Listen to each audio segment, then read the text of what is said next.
Item number 18 शिक्षा मंत्रालय के नियंत्रणाधीन अनुदानों की मांगों पर चर्चा। श्री तेजस्वी सूर्या। माननीय अध्यक्ष जी, देश के युवाओं से संबंधित और देश के भविष्य से संबंधित एक महत्वपूर्ण विषय के ऊपर बोलने के लिए आपने मौका दिए हैं। मैं आपको हृदय से धन्यवाद व्यक्त करता हूं। अध्यक्ष जी, इस बजट के जो सबसे इम्पॉर्टेंट फोकस है वो इस देश के युवाओं के ऊपर है और देश के युवाओं को सक्षम बनाने के लिए, आत्मनिर्भर बनाने के लिए और आने वाले 50 साल में उनको हर प्रकार से सक्षम बनाने के लिए इस बजट में कई सारे प्रावधान किया गया है।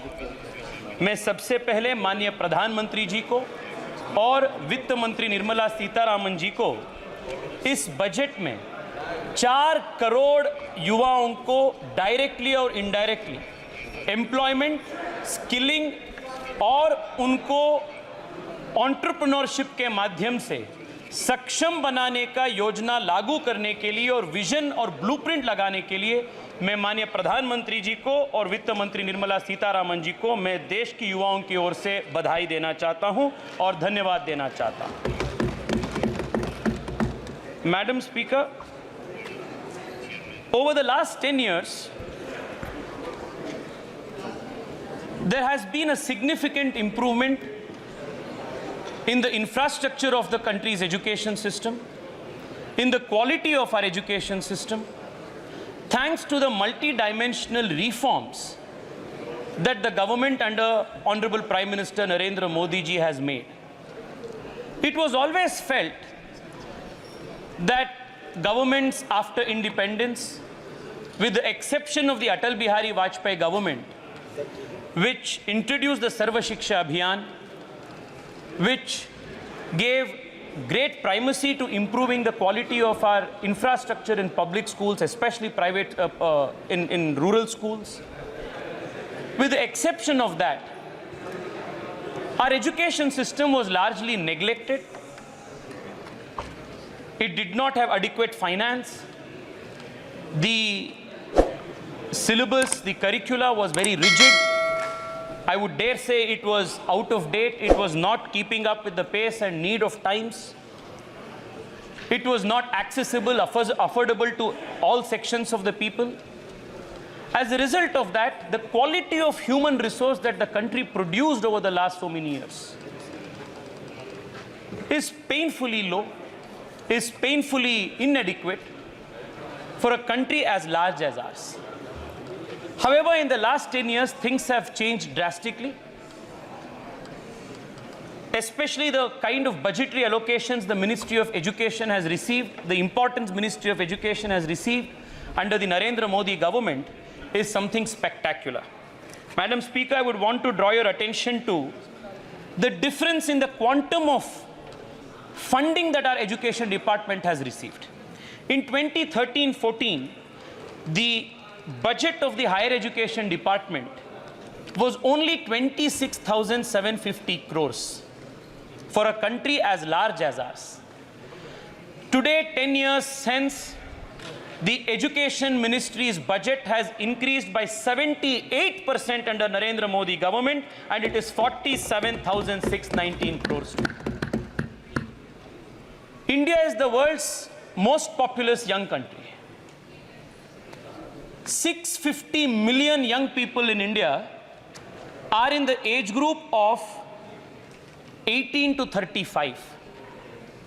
What is the size of this 650 million? If you understand it in terms of the population of the United States, the population of young people in India in the age group of 18 to 35 is 2 times more than the total population of United States of America.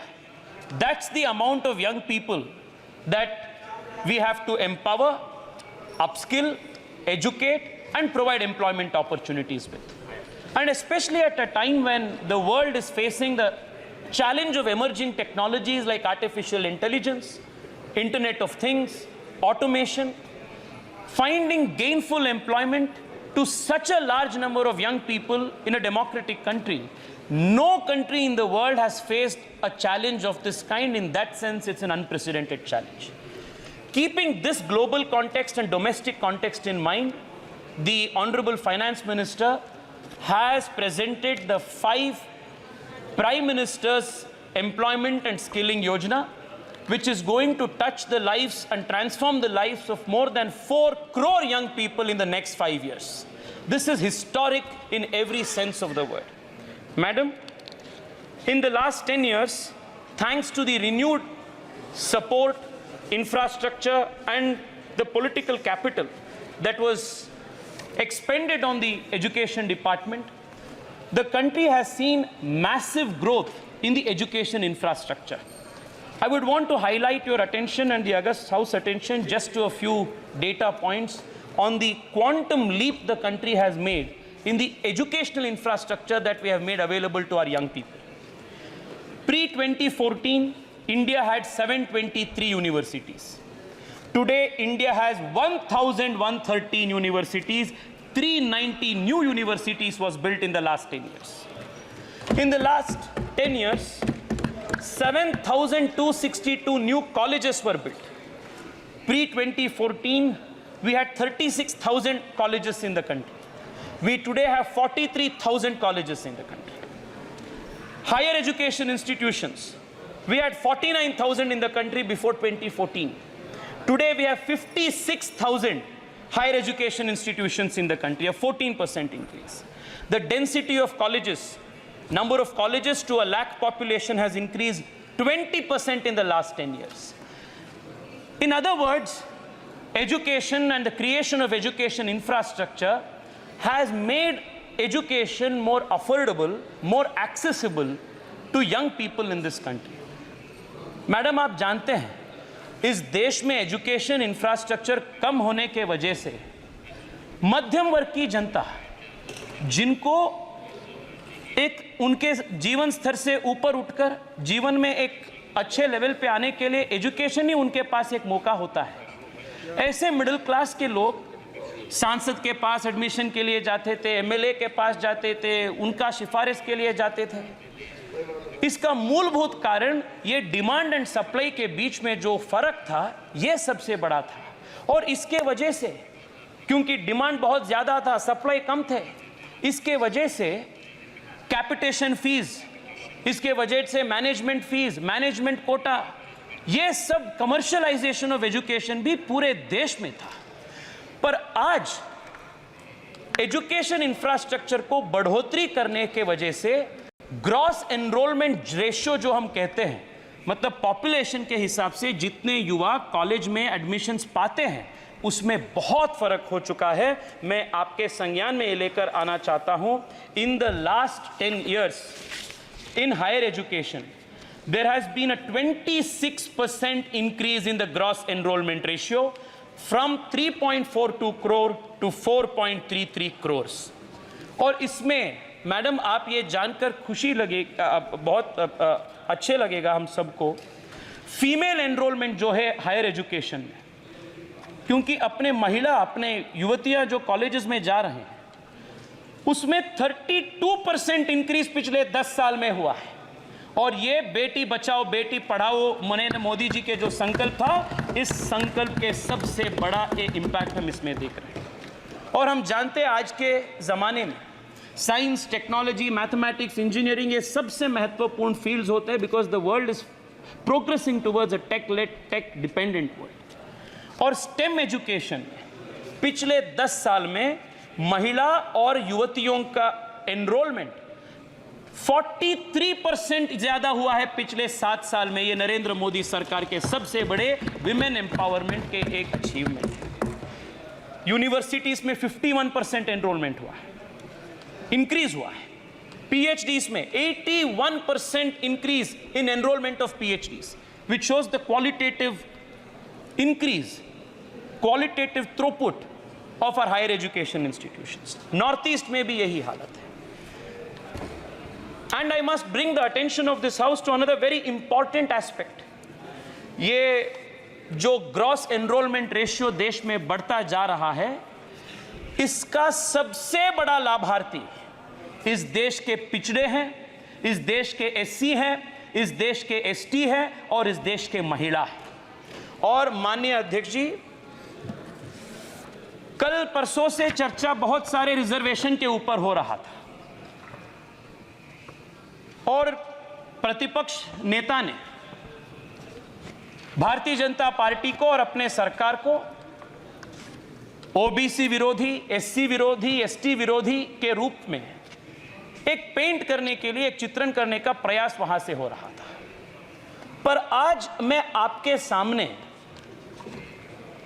Facts के आधार पर और historical कुछ एक दो incidents के आधार पर बताना चाहता हूं कि इस देश में अगर मंडल रिजर्वेशन का, मंडल रिकमेंडेशन का इंप्लीमेंटेशन नहीं हुआ होता और पिछले 10 साल में मोदी जी के नेतृत्व में एससी, एसटी, ओबीसी युवाओं को विशेष रूप में एनकरेज करने के लिए प्रयास नहीं हुआ होता, आज के ग्रॉस एनरोलमेंट रेशियो में क्या फर्क होता था।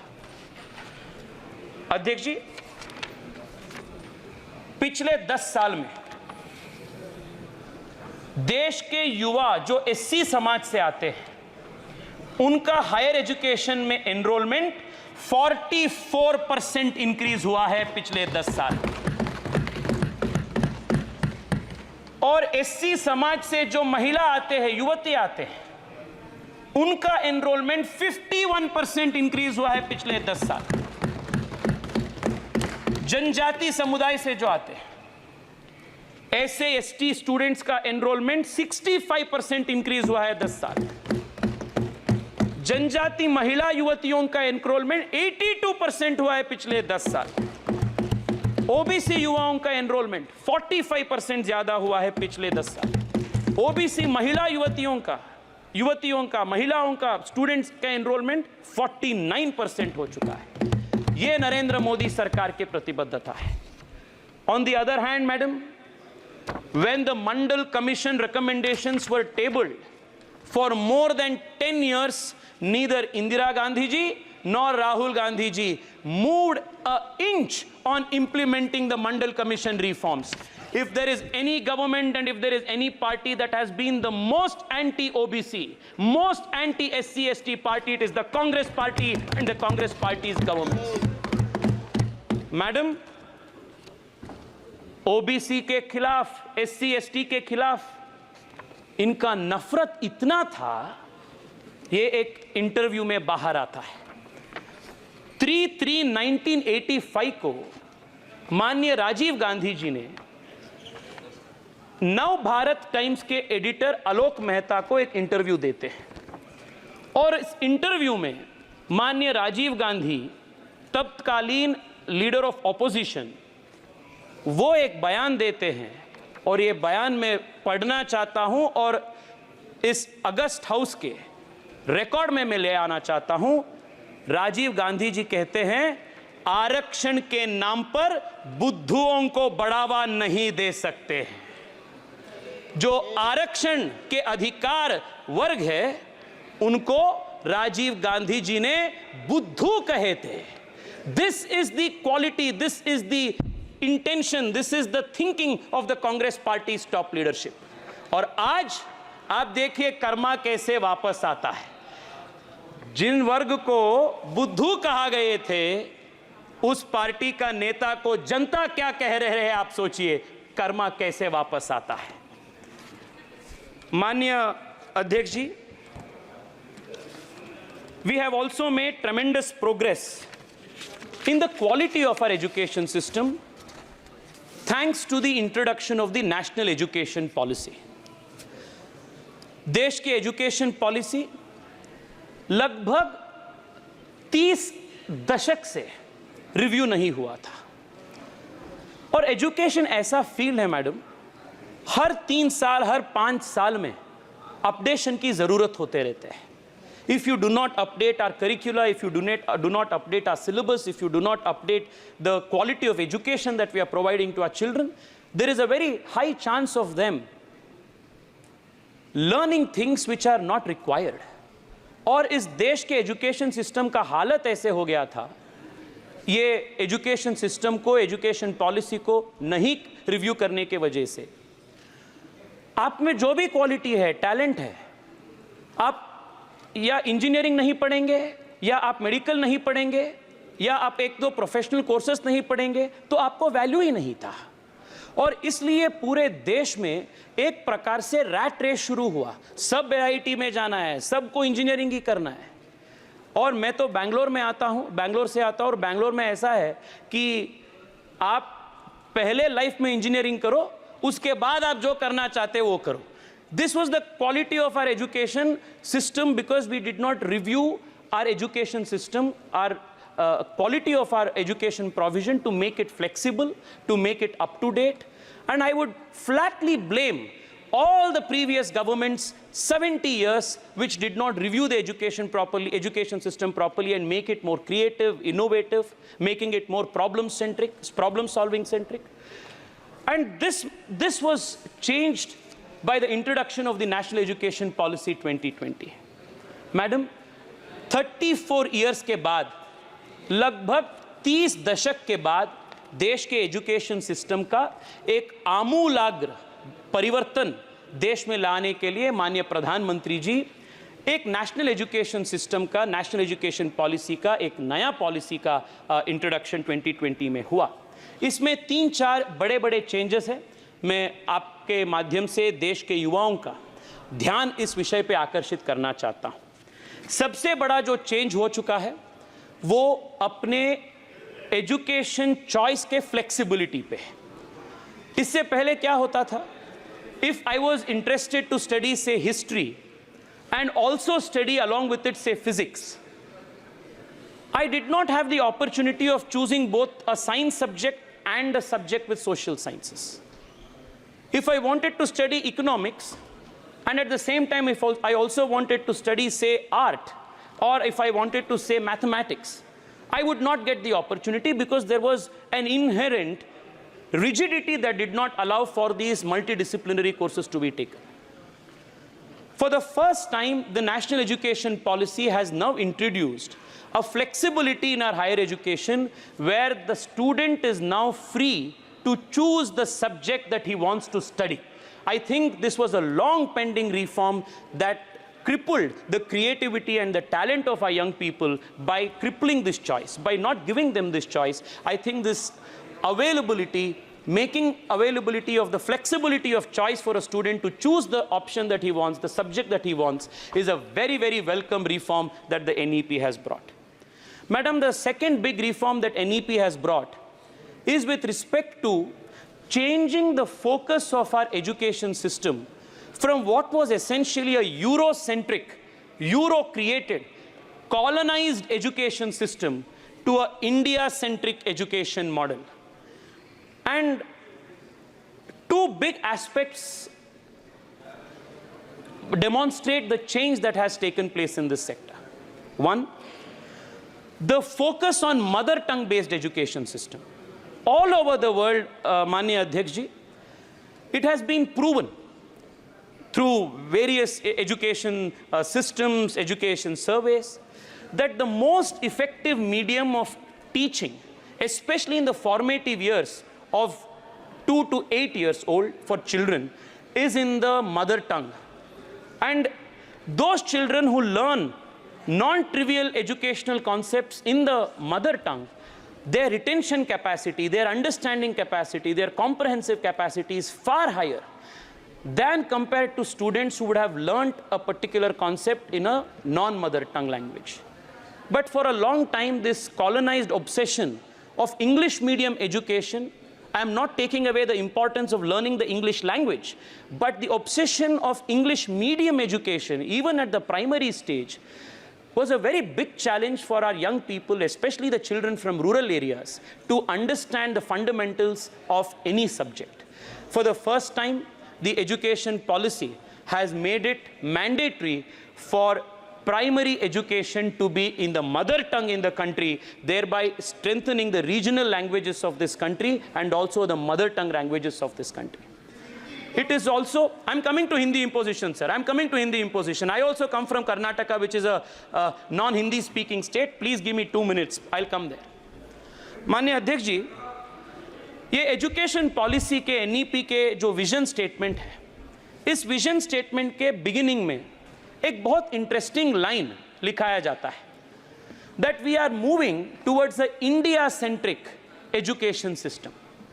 मैं कई बार सोचा कि ये इंडिया सेंट्रिक एजुकेशन सिस्टम के क्या होता है, ये क्या होता है, what is the meaning of this India centric education system. और मुझे पता चला, मैं जब सोच रहा था और एक अनुभव के आधार पर, that for a long time our education system, वो ब्रिटिश जो एजुकेशन सिस्टम रचा के गए थे, कॉलोनाइज एजुकेशन सिस्टम थे, उसके हिसाब से उसके रास्ते पे हम चल रहे थे। मैं 8 साल 10 साल पहले कर्नाटका के एक गांव में एक कार्यक्रम के लिए गया था और एक सामान्य किसान के घर पे मैं गया। For the benefit of our friends from Tamil Nadu, I would want to state this in English.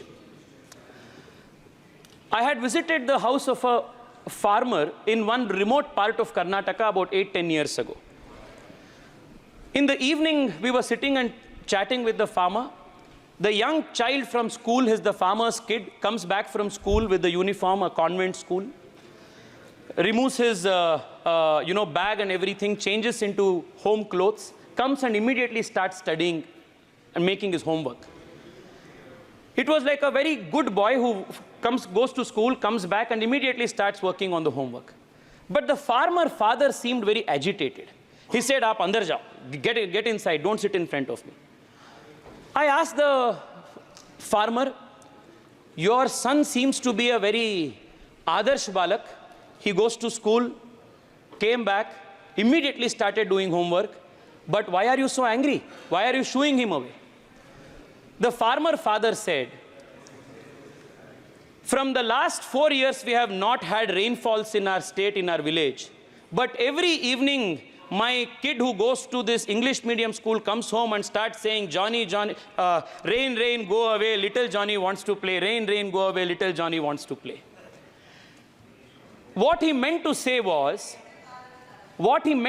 was, the rhymes that were taught in our schools, in the English medium schools, neither had any context or relevance to the immediate local culture and our understanding. This is not to say that we must not learn the English language. We must learn every language in the highest quality possible. But unless education is made available in the primary standard in our mother tongue, we will not be able to communicate and transmit the culture of this soil. So if there is one government in the last 70 years that has given importance to mother tongue education and made available through the national education policy provision for medium of instruction to be in the mother tongue, it is the Narendra Modi government, and no government before has done this. Madam, on the point of Hindi imposition, my friends from the DMK have been asking pointed questions. I would want to take a minute. I am a member of the Bharatiya Janata Party, and most importantly, Kanimoyi ji, I come from Karnataka, which, like you, is a non-Hindi speaking state, and I am as opposed to imposition of Hindi as possibly you are, and rather more sincerely, because I have seen the DMK being hypocritical about their opposition to Hindi imposition. While be that as it may, let me take a minute. Let me take a minute to explain. Please, आप बैठिए.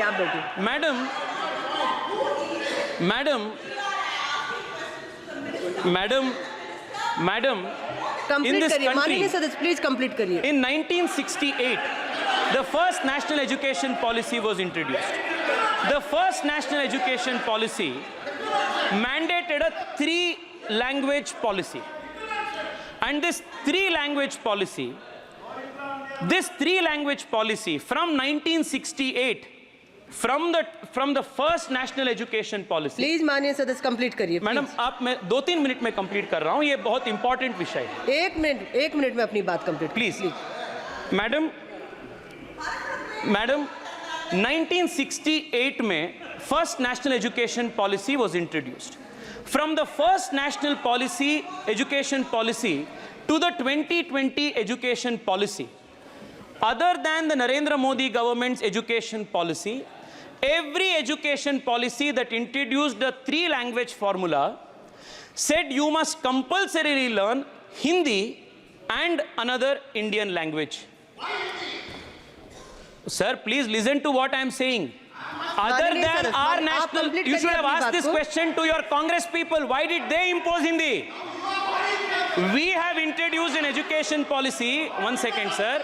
माननीय सदस्य श्री माननीय मोहम्मद जावेद जी, Speaker, madam, our learned member from the DMK seems to have inadequate data and understanding of NEP. I don't have The the mic. National Education Policy Ma'am, 2020 for the ma'am, first I'm time has introduced an education policy that provides the choice for a धन्यवाद, student धन्यवाद, to माननीय learn सदस्य, धन्यवाद। any two Indian languages and not necessarily just Hindi. So what happened the last 65 years was imposition of Hindi on the southern states and non-Hindi speaking states by the Congress बहुत party शुक्रिया, and the madam। parties that you आपने मुझे धन्यवाद, बोलने का धन्यवाद, मौका माननीय दिया। धन्यवाद। मैं इस मौके पे अपने पार्टी लीडरशिप को और किशनगंज